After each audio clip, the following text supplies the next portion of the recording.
Hello to all my physics pals. Paul Lake here with another physics problem solved.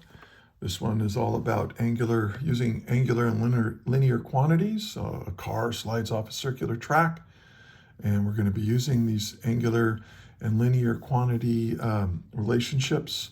We're also going to be dealing with some static friction, and we're going to be using free body diagrams and Newton's second law. A lot of force stuff in here. All right. So let's read the problem. And it says, a car traveling on a flat, unbanked circular track accelerates uniformly from rest with a tangential acceleration of 1.7 meters per second squared. The car makes it 1/4 of the way around the circle before it skids off the track. Determine the coefficient of static friction between the car and the track. I suggest you pause the video right now and try to work this one yourself. If you get stuck or just want to check your work with mine, hit play.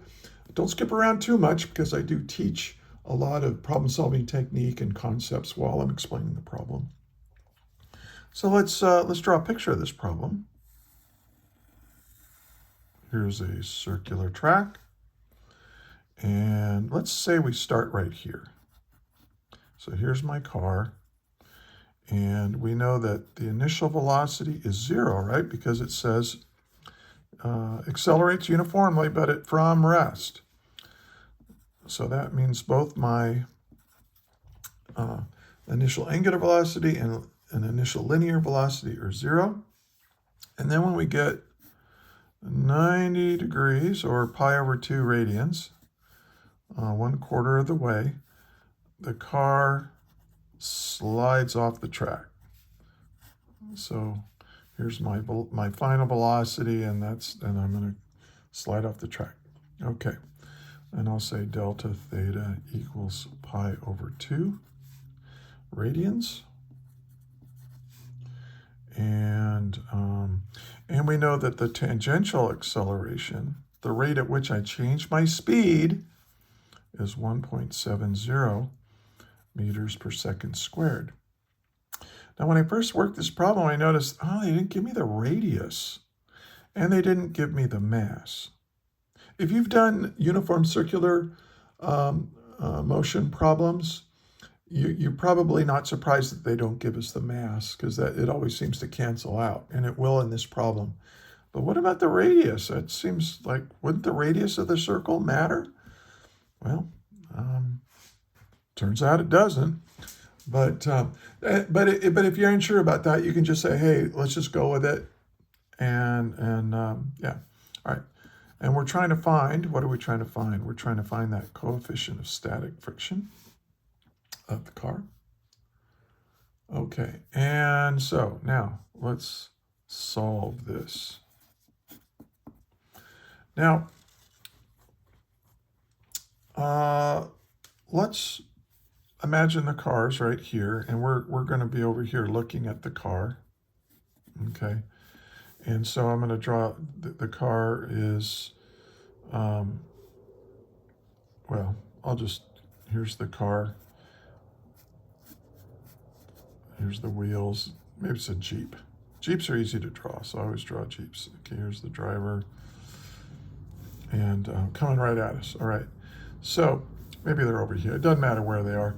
Now, we've got gravity pulling it down, right? Towards straight down. And then shared on the 4 wheels. I'll just draw this one force, though. We've got a normal force.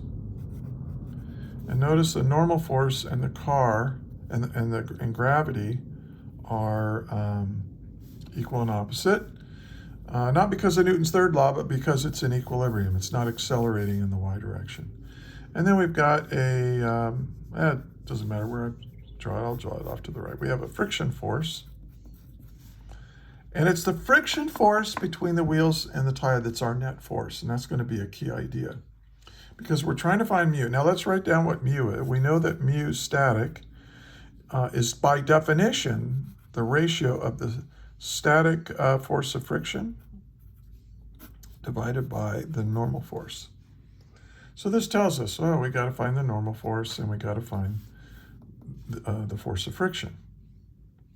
Okay, well, the the normal force, I think you can see here that the normal force is just equal to the weight, to the mass times the gravity field of Earth. And what is the stat? Well, I think you can see that, look, the friction force is my net force, okay? And so, I mean, if the force of friction is my net force. But that means it's equal to ma. And this is why the mass of the car is not given. Don't need it. It cancels out. Okay. Now I know what g is, so this tells me, oh, I got to figure out what a is in order, what the overall acceleration is in order to do this. Now, let's look at this car.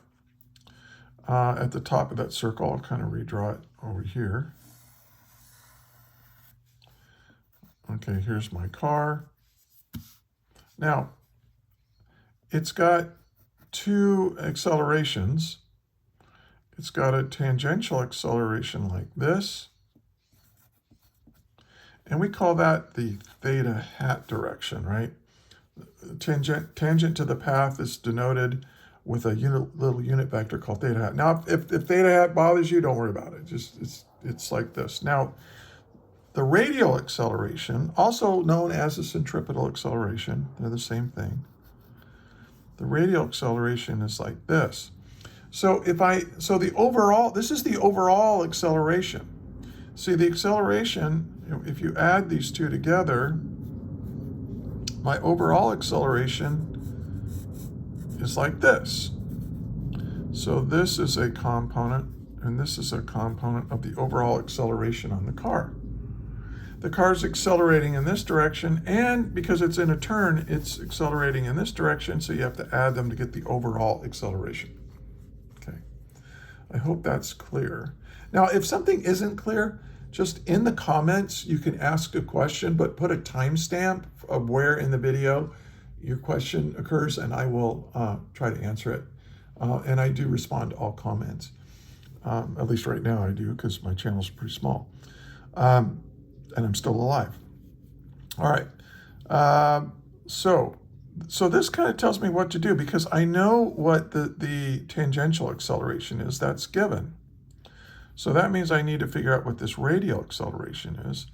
And because I know that the overall acceleration is just going to be equal to this tangential acceleration squared plus my radial acceleration squared. And so I know what this is. So this is what we need to figure out.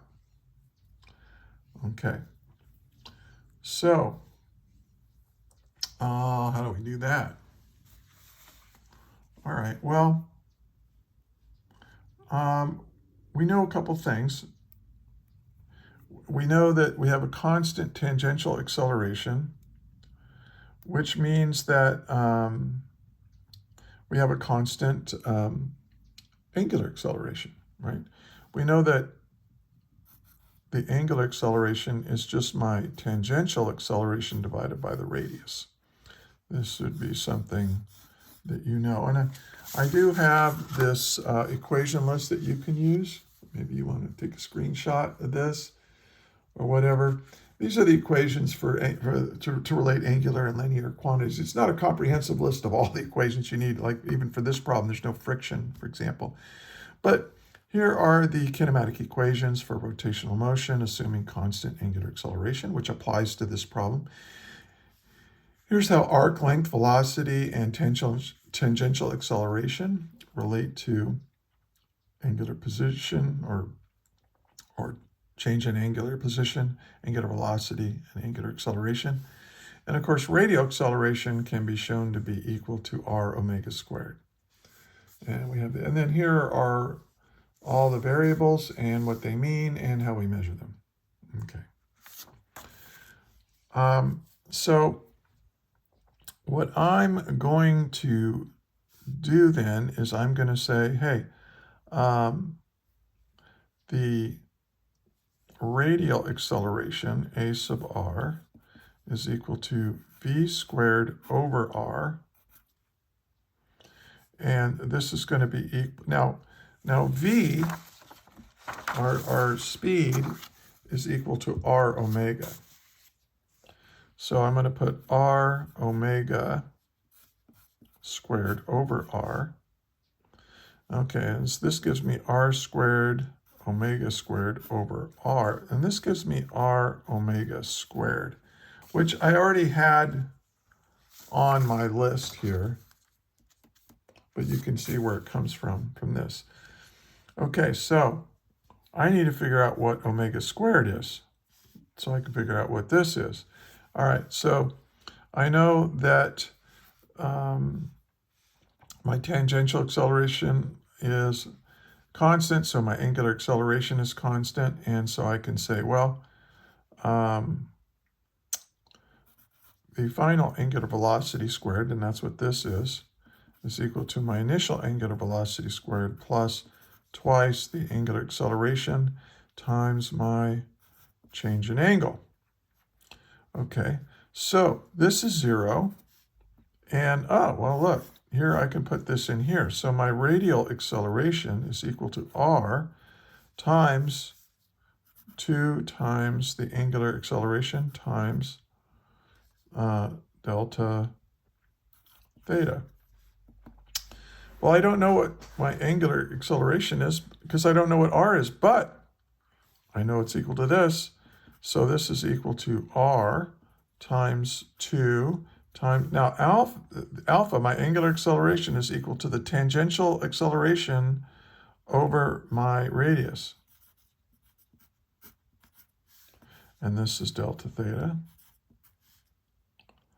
And oh, and this all gets squared. Wait a minute. A is r, and this is, oh, this is omega squared, right? Yeah. So look at that. The r goes away.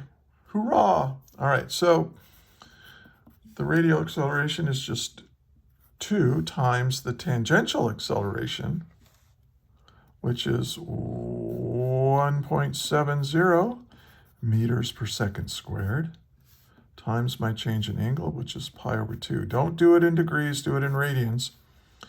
And so look what we get. We get 2, I'll just recompute it. This is 2 times 1.7 times pi divided by 2 equals, and we get 5.34. 341, I'll add another, meters per second squared. That's my centripetal acceleration. So now to get my overall acceleration, I've got my tangential acceleration. I'm going to square that plus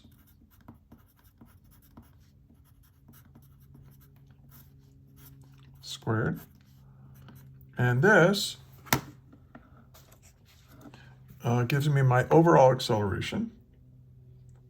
So 1.7 squared plus 5.341 squared equals, take the square root of that, and I get 5.61. 5.61 meters per second squared. Now this is my overall acceleration, okay? But that's what we're going to use up here. So mu sub s is equal to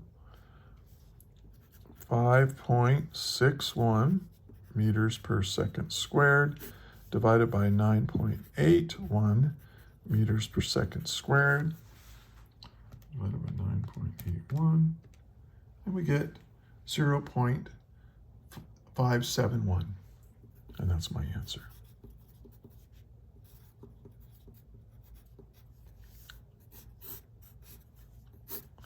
Okay, so it's a nice little problem. It's kind of tricky. And hey, if you found this helpful, do me a favor, like the video and share it with your friends, share it with your professor. Look in the description. I have links on where you can find more problems and lectures about this topic. And I'm also a private physics tutor, so look in the description for that. And hey, if you made it all the way to the end, I sure do want to thank you for watching. And until the next video, may the net force be with you always. That is all.